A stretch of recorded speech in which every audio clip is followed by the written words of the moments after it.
Karibu cyane, karibu mu gikoni, nongeye kubaha ikaze kuri Hit TV.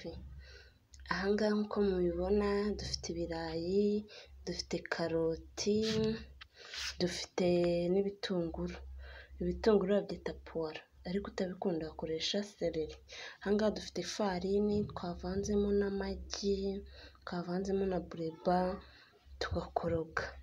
Ubu hano tugiye gukora icyo bita amasambusa. Hari abantu bakunda amasambusa ariko bakaba batazi gukora impapuro z'amasambusa, ariko ubu ni uburyo bwiza kandi bworoshye bwo gukora isambusa. Ngaho mbahaye ikaze mukurikire. Nk'uko mubibona rero dushyize ipanu kuri gaze, tugiye kubanza dukarange karoti zibanze zishye. Karoti zacu tuba twaziratse, tugiye kubanza tuzikarange zibanze zishye kugira tuzivange na biriya birayi, kuko ibirayi uko mubibona nabyo twari twabanza turabitogose.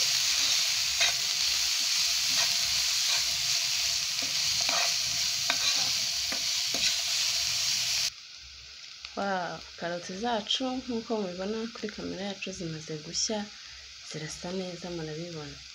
Icyo tugiye gukurikizaho, tugiye kuzivanga na bya birayi binombana.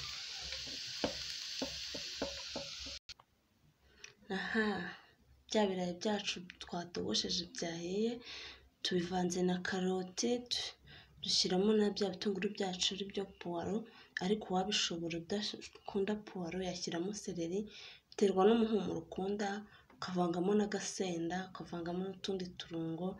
Jyewe akandi karungo navanzemo ni akamagi kuko nkakunda cyane.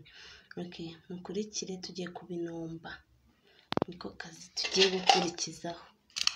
Ubu tugiye kubinomba nk'uko mubibona kuri kamera yacu.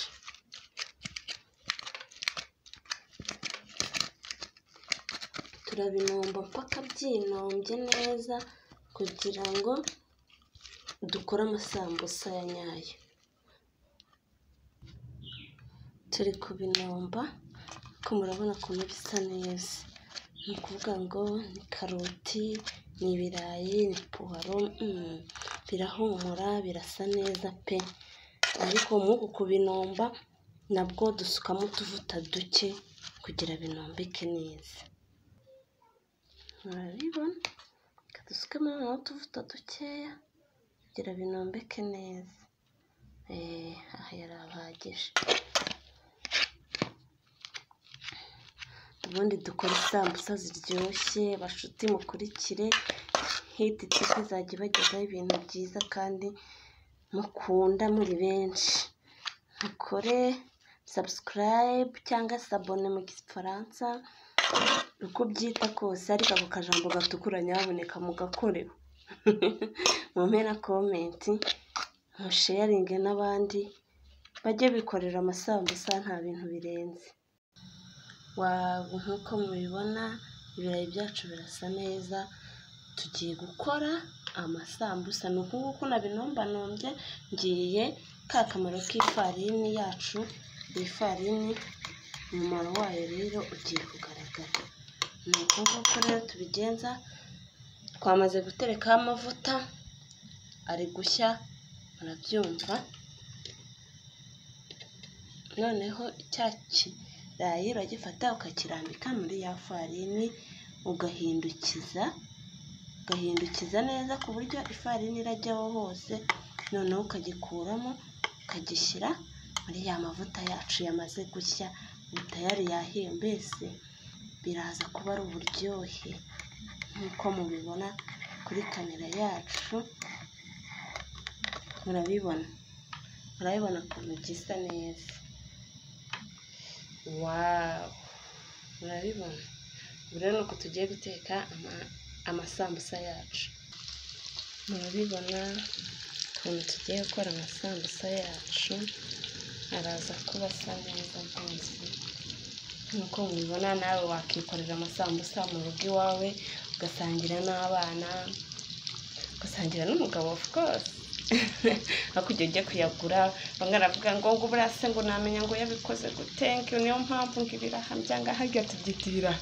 Amasambusa y'ibirayi ati ntiwamenya isuku babikoranye, ariko ibi ngibi iyo wabyikoreye mu rugo ubasha kubirya neza ukumva bifite gu kandi bifite n'isuku uba wifuza, ugashyiramo agasenda birumvikana mbese ukaryoherwa.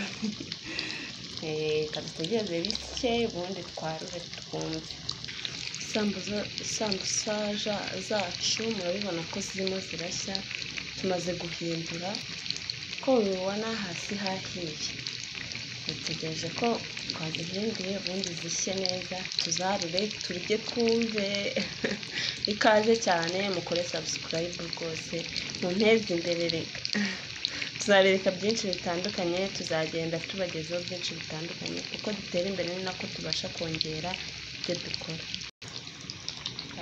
Isambusa zacu zirasa neza cyane, uko mubibona rero tayari zahiye. Tugiye kuzarura kugira turye twumve. Murabibona isambusa yacu, ukikora isambusa mu rugo ukarya rwose nta kibazo.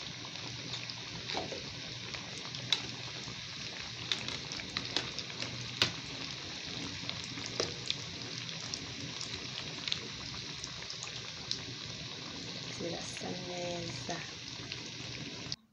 Isambusa zacu twamaze kuzarura nk'uko mubibona zirasa neza, bararekera ko namwe mwazikora mukagerageza mukarya mukumva ukuntu zimeze. Bye bye, mukore subscribe, nawe utaha turi kumwe kandi ndabakunda.